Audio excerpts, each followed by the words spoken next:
How are you guys? Let's talk about patience. If you were to rate yourself on a scale of 1 to 10, 10 being the most patient, 0 being very impatient, what would be your number? I say right now my number would probably be a 5. I could go down to 4, 3. And on good days, I could be a 6 or a 7. I know I have become very, very impatient, which is really, really sad, if you think about it. I think I was more patient in the past. It's interesting too, because my mom noticed how impatient I have become, where she somehow just made a comment that, hey, you've become impatient, and I think the reason is you think too highly of yourself. Well, she didn't phrase it this way, but she somehow made me feel like I think too big of myself. And instead of taking it as like a constructive criticism and taking it to heart, thinking she probably has a good perspective, I went on like all defensive mode.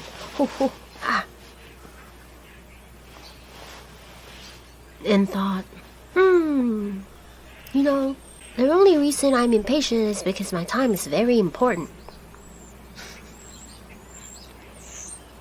I didn't realize it then, but my mom was right. I thought too big of myself, that I think my time is more important than others' time. And I think I really need to revamp so I'd become more patient. And there were times in the past where I was actually patient, I believe. So I need to go remember those moments where I was patient, or like instances where I see people who are demonstrating how it is to be patient.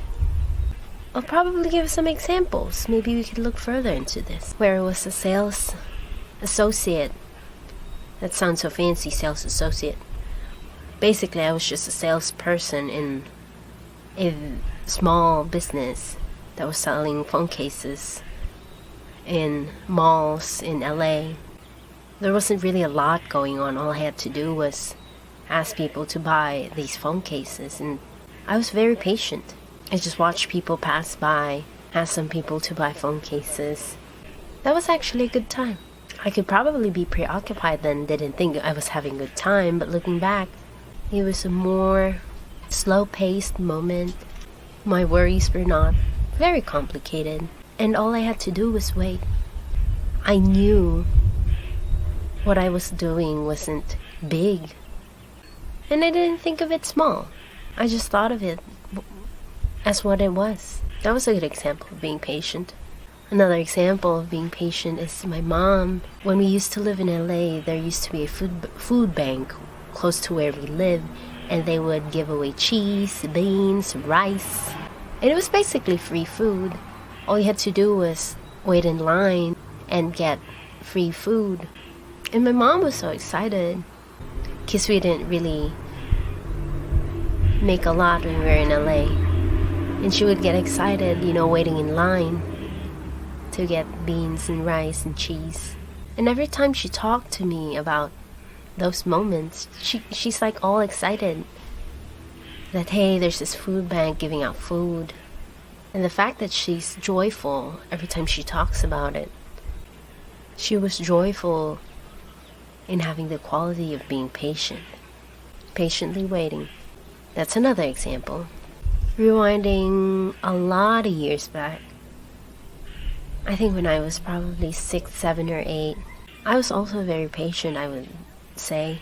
When we were still back in the Philippines and my mom would do things for work, talking to people who were working for us and doing what she needs to do to get the business running. All I really did was play in the dirt, pick up some leaves, pick up some sticks, make some whatever toy I can make with those. And if there was a lady who was selling hard-boiled eggs, I would enjoy eating those 2 hard-boiled eggs. I can't have 1 hard-boiled egg. I have to have 2. But I could clearly remember those days where I just waited for my mom to do what she needed to do. And I was content waiting, playing, eating my boiled eggs. And when she would call my name, I would be like, oh, it's ready to go.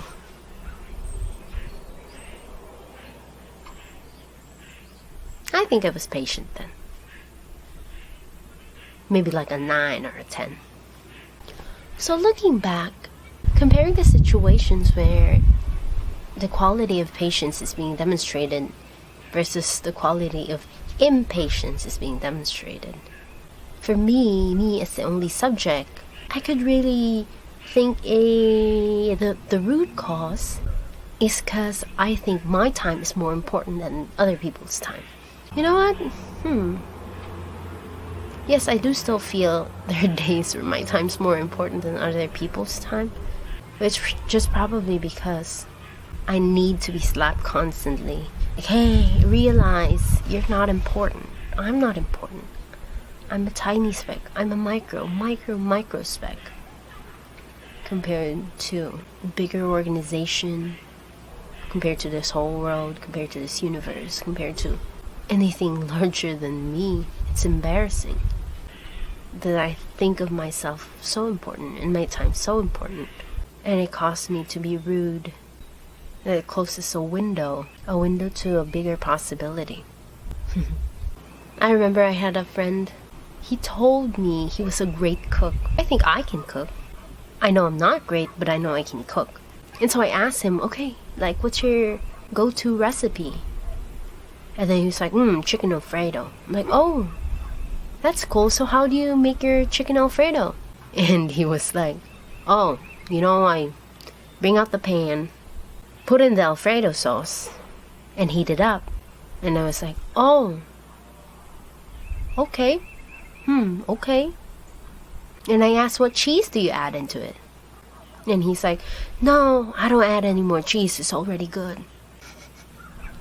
And I'm like, okay. Fair. So what do you do with your chicken? And he was like, oh, I put it in a pan. Oh. How do you season it? No need for seasoning. The Alfredo sauce is good enough. I'm like, okay. It's chicken Alfredo. The point is, we think we're that good when in fact we're not. I know I think I'm that good, in fact I'm not. It's time to change my perspective. My baby's crying, I need to go, but I think that's all I have to say. Until next time.